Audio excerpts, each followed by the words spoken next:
হেরে গিয়ে যতটা ব্যথিত হয়েছি তার চেয়েও 1000 গুণ বেশি ব্যথিত হয়েছি এটা জেনে যে কিভাবে হারলাম।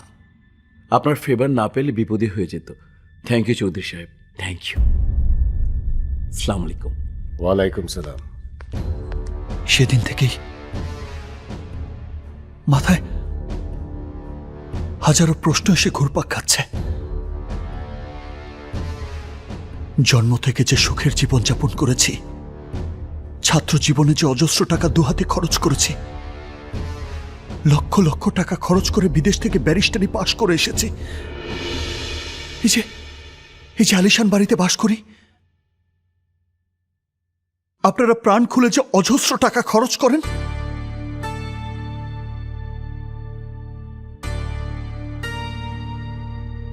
এসব কোন টাকা? ওই সেই ধর্ষিতা মেয়েটির এবং আরো হাজারো বিত্তহীন প্রভাবহীন সাধারণ মানুষের সুবিচার বিক্রি করা টাকা। এই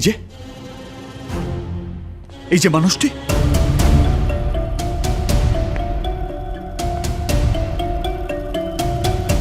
ছোটবেলা থেকে আমাকে কোলে পিঠে করে মানুষ করেছে, 24 ঘন্টার মধ্যে 20 ঘন্টাই আপনাদের সেবা করছে। তার জীবনটা কিভাবে চলে কোনোদিন ভেবে দেখিনি।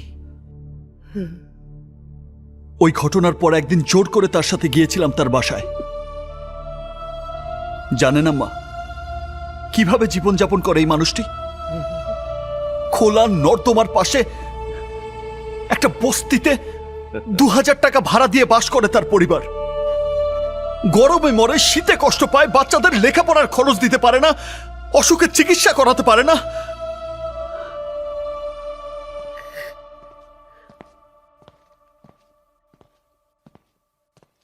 পারবে কি করে? কত টাকা বেতন দেন তাকে? মাত্র 12,000 টাকা। 5 জনের একটি পরিবারের মাসিক খরচ 12,000 টাকা। আর 3 জনের একটা পরিবারের মাসিক খরচ 12 লক্ষ টাকা। কেন? কেন? কেন? এমনই অজস্র প্রশ্ন আমাকে প্রতি